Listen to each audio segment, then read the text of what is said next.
더 깊은 신앙으로 가는 길 10강 전도에 대해서 공부하도록 하겠습니다. 전도란 그것은 자체가 메시지입니다.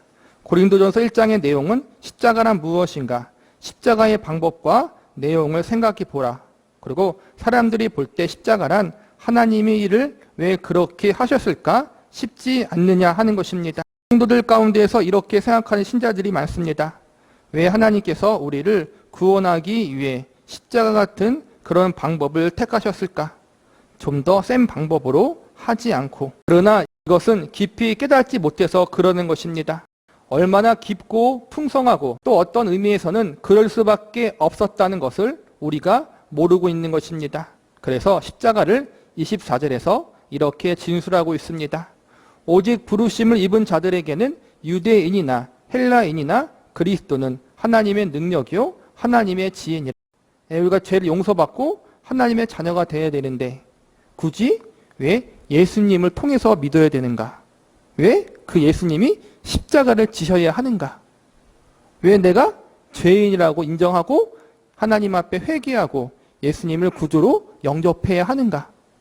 이게 믿지 않은 사람들이 볼 때는 미련한 것이라는 거예요. 이해할 수 없다는 거죠. 그런데 믿는 사람들에게는 그게 하나님의 능력이고 지혜라는 거예요. 그게 복음이고 그게 전도고 그게 하나님의 구원의 방법이라는 거예요. 앞절에서 그것을 그리스도라 하지 않고 십자가라고 했습니다. 18절을 보시면 십자가의 도가 멸망하는 자들에게는 미련한 것이요 구원 얻은 우리에게 하나님의 능력이라.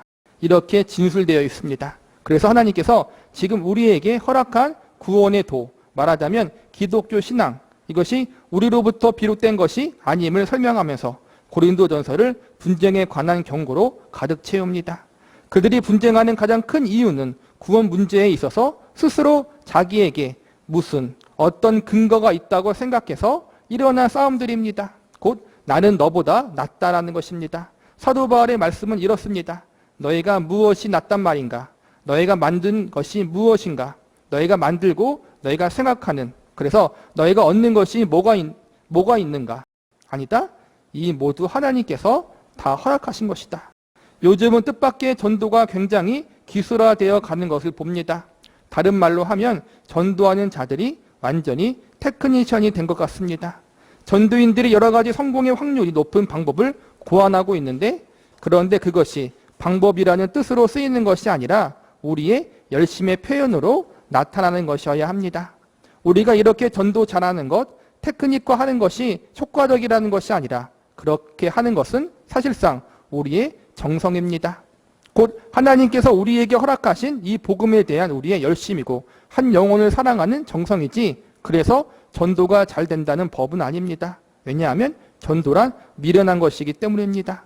전도라는 것은 성서가 전도라는 방법을 우리에게 요구하여 우리가 그렇게 함으로 우리의 방법으로 해서 되지 않았다는 것을 가장 잘 나타내는 것이 되어 달라는 것입니다. 전도 세미나, 전도 훈련, 전도 대폭발, 그런 것들 있잖아요. 또 전도에 대한 논문도 있고 책도 많고 그런 게 많다라는 거예요. 그게 잘못됐다라는 게 아니에요. 필요해요. 근데 그것이 내가 이런 방법을 써가지고 이렇게 해서 많이 전도했다, 이렇게 드러내려고 하는 것이 아니라 내가 그렇게 열심히 주님을 위해서, 한 영혼을 위해서 주님의 뜻에 따라 순종하는 모습을 보인다라는 의미로 우리가 받아들여야 한다는 거예요. 그러니까 그 열심이 나의 공로가 아니라 주님을 향한 내 사랑이고 내 마음이고 내 순종이라는 것을 표현하는 거지, 그 방법 자체가 나를 드러내는 것이 아니라는 거예요. 이 부분을 우리는 늘 조심해야 돼요. 우리는 조심하지 않으면 늘 나의 공로가 드러나잖아요. 내 의로움이 드러내고 내 헌신이 드러나고 늘 그래요. 우리는 아무도 자유로울 수 없어요. 그래서 늘 나를 점검하고 내 열심과 내 주님만의 헌신이 주님 앞에 인정받기 위한 것이 아니라 뭐예요? 주님을 사랑하기 때문에 하는 것임을 늘 기억하면서 우선순위가 바뀌어지는 부분들을 다시 점검하는 게 꼭 필요하다는 거예요. 전도도 동일해요. 전도는 미련한 것이에요. 이 방법으로 절대로 영혼을 구원할 수 없어요. 미련한 것이에요. 그래서 뭐가 필요한 거예요? 하나님의 성령의 역사가 필요한 거잖아요. 우리는 늘 그걸 기억해야 돼요. 효과적인 것이 아니거든요. 효과적인 방법이 필요한 게 맞아요. 그런데 궁극적으로 효과적인 방법을 써도 안 될 사람은 안 돼요. 뭘 해도. 돈 주고 교회 나오라고 해도 교회 나오다가 시험들은 안 나오기도 하잖아요. 선물 주고 뭘 주고 다 해도. 결론은 뭐예요? 하나님이 하셔야 된다. 이게 전도 속에 담겨 있는 것이고 나는 그것을 기쁨으로 감사함으로 순종함으로 감당할 것뿐이란 말이에요. 그 대표적인 예로 사사기에 나타난 기드온 사건을 살펴보면 이해가 할 것입니다. 사사기 6장을 살펴보면 기드온에게 하나님의 사자가 나타납니다. 그에게 전하는 어떤 명령을 듣고 기드온은 그것이 하나님이 주신 명령인지 아닌지를 확인하기 위하여 제사를 드릴 터이니 바라달라고 제안합니다. 사사기 6장 19절 이해합니다. 기드온이 가서 염소 새끼 하나를 준비하고 가루 한 예바로 무교 전병을 만들고 고기를 속구리에 담고 국을 양푼에 담아서 상수리 나무 아래 그에게로 가져다가 드리매 하나님의 사자가 그에게 이르되 고기와 무교 전병을 가져 이 반석 위에 두고 그 위에 국을 쏟으라. 기드온이 그대로 하니 여호와의 사자가 손에 잡은 지팡이 끝을 내밀어 고기와 무교 전병에 대매 불이 반석에서 나와 고기와 무교 전병을 살랐고 여호와의 사자는 떠나서 보이지 아니한지라. 여기에 재밌는 말이 나옵니다. 무교 전병을 반석 위에 두고 국을 쏟습니다. 그러니까 여호와의 사자가 지팡이 끝을 내밀어 고기와 무교 전병에 대매 불이 나왔습니다. 이 부분 아주 중요합니다. 사사기에서도 이런 문제를 다루었지만 기드온은 그렇게 쓰이는 인물입니다. 기드온으로부터 불이 나오는 것이 아니라 반석에서 나왔습니다. 기드온은 단순히 지팡이가 되는 것뿐입니다. 다시 말하자면 하늘로부터 하나님이 하신 것이며 기드온은 지팡이로 쓰인 것입니다. 그러니까 도구로 쓰임받는다는 거예요. 도구. 거룩한 도구, 선한 도구, 축복의 통로로 쓰임받는 거라는 거예요. 내가 나로부터 구원이 시작되어지고 나로부터 복이 시작되어지는 것이 아니라 하나님께로부터 구원이 시작되고 복이 시작되는데 내가 그것을 잘 전달하는 도구와 통로가 되는 것뿐이라는 거예요. 우리는 얼마나 기드온을 위대한 용사로 생각하는지 모릅니다. 기드온을 들어 쓰셨으면 그 지팡이를 움직임으로써 시선을 잡아 끌었습니다. 시선을 반석 앞으로 잡아 끌었고 불이 실제로 하나님으로부터 났습니다. 전도라는 것이 이와 같습니다. 우리가 전도를 함으로써 모든 사람의 시선을 우리가 믿는 것과 우리가 전하는 것으로 끌어오지만 그것이 방법이 되어서 한 영혼이 중생하는 어떠한 일이 발생하는 것은 아닙니다. 하늘로부터 하나님이 한 생명을 구원하시지 않으면 불가능합니다. 그 일에 하나님은 언제나 우리를 지팡이로서 우리 전도를 통해서 시선을 끌어모으시고 그 일을 이루시겠다고 하는 것을 전도하도록 우리를 명하고 계시는 것입니다. 장로교회는 애정교리가 이런 문제에 명확하지 않아서 우리를 당황하게 하지만 사실은 애정교리가 참 정확한 것입니다.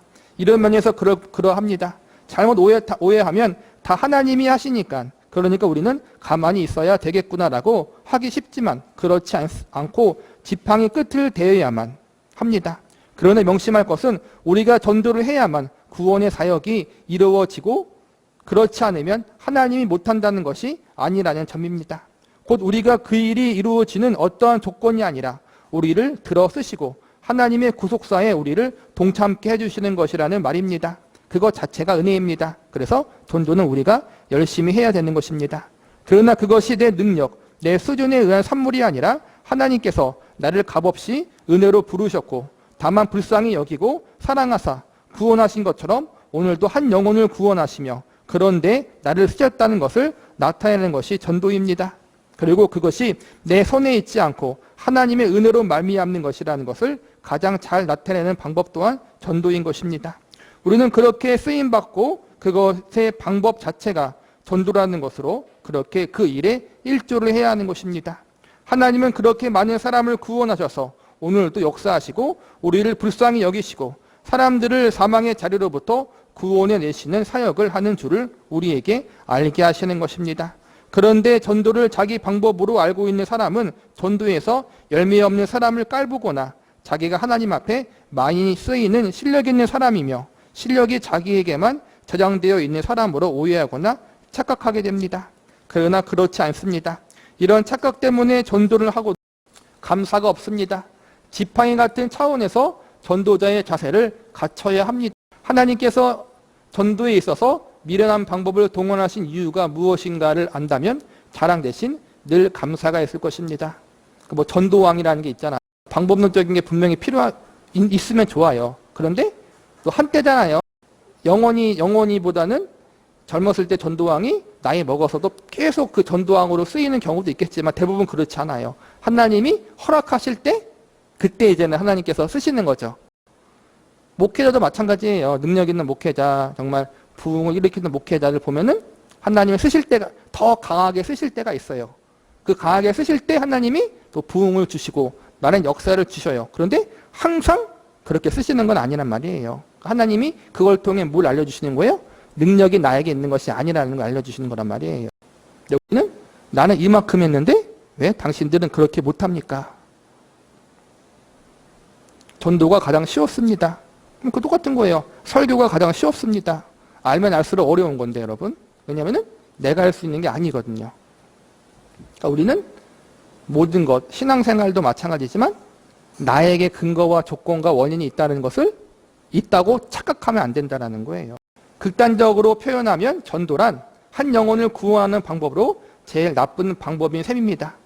그것은 마치 다윗과 골리앗의 싸움과 같습니다. 한쪽은 전쟁의 달인이요, 한쪽은 소년입니다. 한쪽은 거대한 힘과 장비를 갖춘 자요, 한쪽은 왜소하며 거기에다가 아무런 살상 도구도 없습니다. 그런데 이 싸움에서 다윗이 이깁니다. 그렇게 이겼으므로 다윗의 실력이 골리앗보다 뛰어났다고 생각하면 성서의 의도와는 다른 것입니다. 다윗의 승리는 곧 이스라엘의 보호자가 군사력이 아니라 만군의 주 여호와임을 분명히 하려는 것입니다. 왜냐하면 다윗의 승리야말로 다윗에게 승리할 인간적 조건이 가장 없었기 때문입니다. 마찬가지로 전도란 논쟁이나 기적적 증명이나 또는 권세와 같은 것이 전혀 배제된 평범한 신자의 가장 평범한 겉면이기에 사실 죄의 사슬과 그 권세를 깨트려 죽은 생명을 소생시키는 방법으로 가장 무력한 것입니다. 그러나 하나님은 바로 이 무력한, 즉 미련한 방법을 쓰셔서 지금 구원을 베푸시며 역사하심을 증거하시는 것입니다. 예수님 믿으세요? 할 때 자연스럽게 처음에는 예수님 믿으세요 하겠지만 그 복음의 내용을 나중에 알려줘야 되잖아요. 우리는 죄인이라는 거. 사실은 그게 복음의 내용이잖아요. 우리는 죄인이고 스스로 구원할 수가 없어요. 우리는 영원한 심판과 저주를 받아야 돼요. 이걸 알려주면 사람들이 기분 나빠해요. 대뜸 내가 지옥 갈 사람이냐? 너나 가라 그러겠죠? 누가 그걸 믿겠어요? 그러니까 전도는 복음은 미련한 거예요. 사실은. 근데 하나님은 또 그걸 통해 일하신다는 거예요. 전도라는 것이 이제는 우리가 예수님을 전하는 거고 또 구원의 길을 알려주는 거지만은 이게 여러 가지 방법이 있는 거예요. 우리가 길 가다가 노방전도할 수도 있는 거고 보편적으로는 내 삶 가운데 가장 가까운 사람을 교회로 인도하잖아요. 보통 교회로 인도해서 다니다가 이제는 이게 예수님이 어떠한 분이시고 하나님이 어떠한 분이시고 복음이 무엇이고 내 상태가 무엇인가를 점진적으로 알게 하사 마침내 내가 예수님 영접하기도 하잖아요. 그러니까 다양한 방법이 있는 거예요. 그래서 전도란 사실은 나를 죽이는 거예요. 나를 죽이는 거. 가장 가까운 사람 전도하다 보면은 다 자존심 버리잖아요, 여러분. 다 자존심 버리고 내가 어떻게 하려도 안 돼. 기도하고 의지하자, 주님께. 내 사랑하는 남편, 사랑하는 가족, 형제, 자매, 내 사랑하는 친구, 이웃들 그들을 구원하옵소서. 내가 아무리 잘해도 안 믿어요, 여러분. 10번 잘해도 한 번 잘못하면 그거 꼬투리 잡잖아요. 교회 다니는 것들이 그러고. 그런데 어느 날 내가 열심히 기도하고 주님 앞에 내어 맡길 때 어느 순간 그 사람 가운데 믿음이 들어가서 주님을 영접하는 역사가 일어나잖아요. 우리가 하는 게 아니에요. 이해를 돕기 위해 고린도전서 1장 26절에서부터 31절을 보겠습니다. 형제들아 너희를 부르심을 보라. 육체를 따라 지혜 있는 자가 많지 아니하며 능한 자가 많지 아니하며 문벌 좋은 자가 많지 아니하도다. 그러나 하나님께서 세상에 미련한 것들을 택하사 지혜 있는 자들을 부끄럽게 하려 하시고 세상에 약한 것들을 택하사 강한 것을 부끄럽게 하려 하시며 하나님께서 세상에 천한 것들과 멸시받은 것들과 없는 것들을 택하사 있는 것들을 폐하려 하시나니 이는 아무 육체라도 하나님 앞에 자랑하지 못하게 하려 함이라. 너희는 하나님께로부터 나서 그리스도 예수 안에 있고 예수는 하나님께로부터 나서 우리에게 지혜와 의로움과 거룩함과 구속함이 되셨으니 기록된 바 자랑하는 자는 주 안에서 자랑하는 함과 같게 하려 함이라. 우리의 자랑은 예수님 뿐이에요, 여러분. 전도왕이 됐고 목회를 잘하고 설교를 잘하고 능력이 있고 신앙생활에 내가 어떤 걸 했다고 체험했다고 하고 그게 자랑이 되어서는 안 되는 거예요, 여러분. 현수막 걸어놓고 전단지 돌려놓고 거기에 뭐가 써 있어요? 이렇게 체험을 했다. 이렇게 했다. 그렇게 보면은 나를 자랑하는 게 많아요. 사실은 사역자도 그렇고 우리는 그러면 안 된다는 거예요. 하나님께서 그의 일꾼을 부르실 때 지혜 있는 자나 능력 있는 자를 뽑지 않으신다고 하십니다. 왜냐하면 그렇게 해서 세상에 지혜 있는 자와 강한 자를 부끄럽게 하시려 하기 때문이랍니다. 즉 세상의 지혜와 능력으로 알 수 있는 것이 아니다. 하나님께서 은혜를 깨우쳐 주시고 값없이 주셔야 얻는 것이다라는 결론을 구원을 얻은 자 모두가 알아야 한다는 것입니다.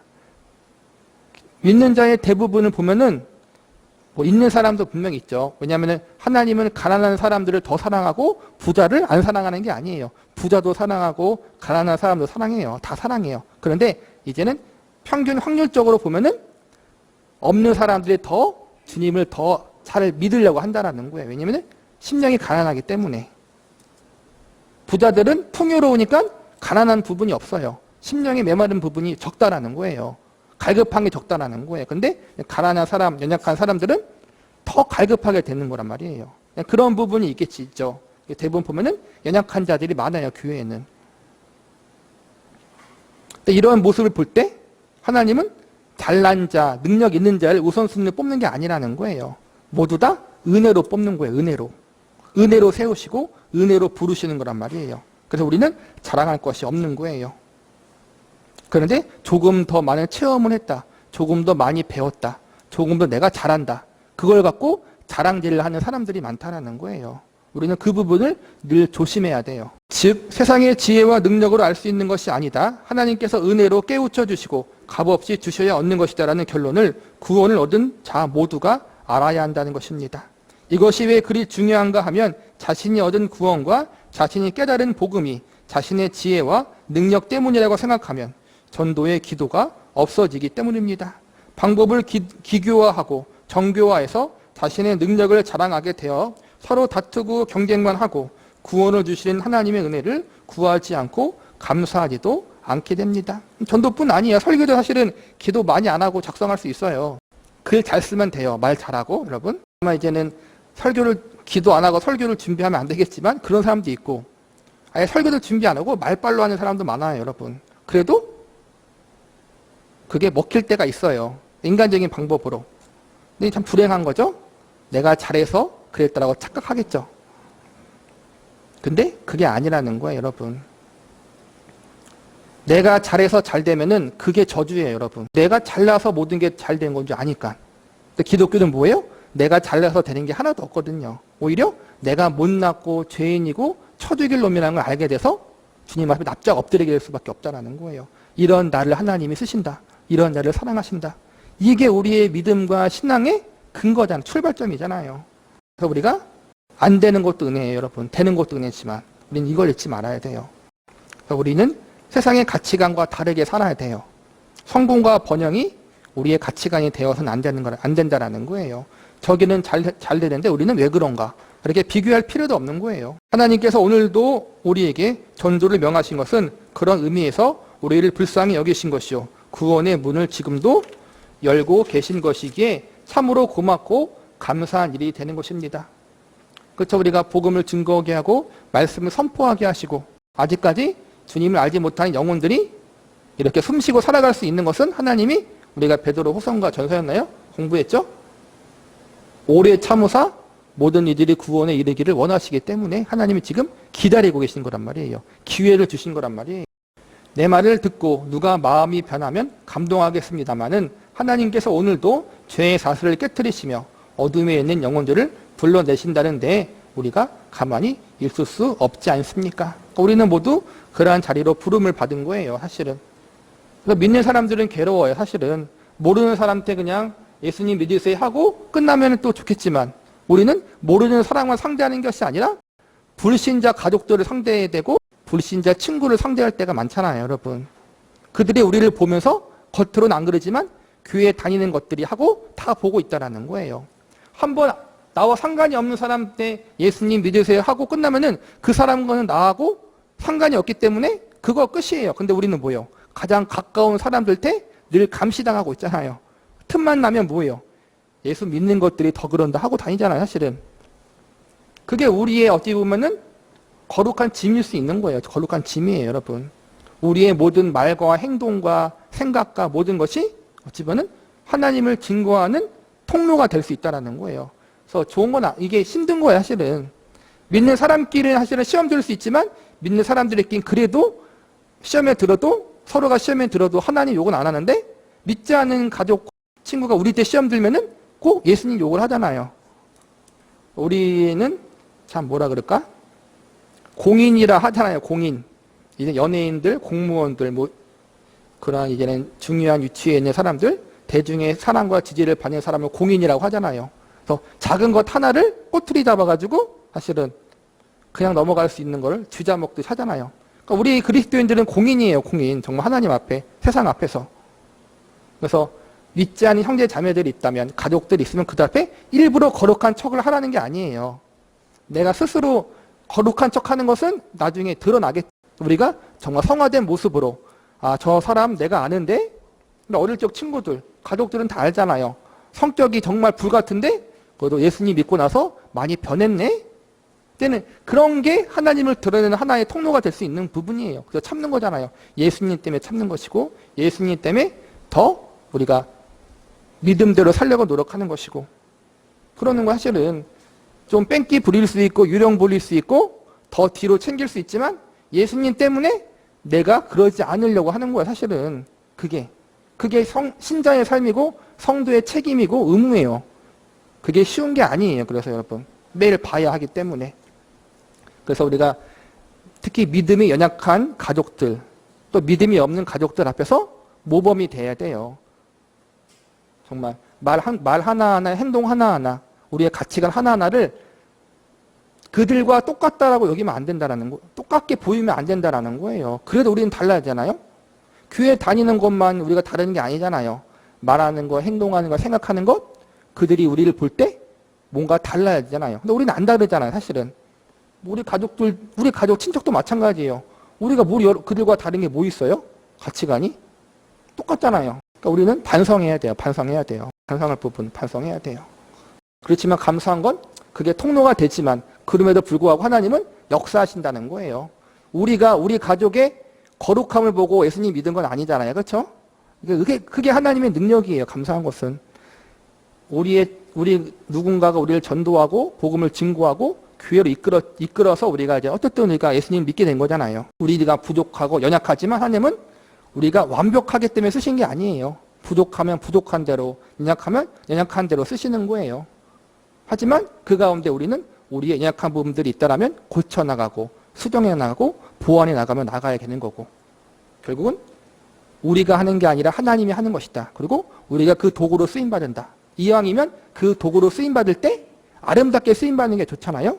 아름답게 쓰임받을 수 있도록 잘 준비되어지고 성화되어질 수 있기를 위해서도 기도하고 또 나를 통하여 많은 이들이 또 사랑하는 가족들이 주님께 돌아올 수 있으면 얼마나 더 큰 은혜겠어요. 또 우리 힘으로 되는 건 아니에요. 그래서 늘 기도하며 주님을 의지하며 또 정말 나를 통해 시험에 드는 것이 아니라 나를 통해 언젠가는 그들이 주님 앞에 나올 수 있는 귀한 축복의 통로로 쓰임받을 수 있는 은혜가 우리에게 있기를 기도합니다.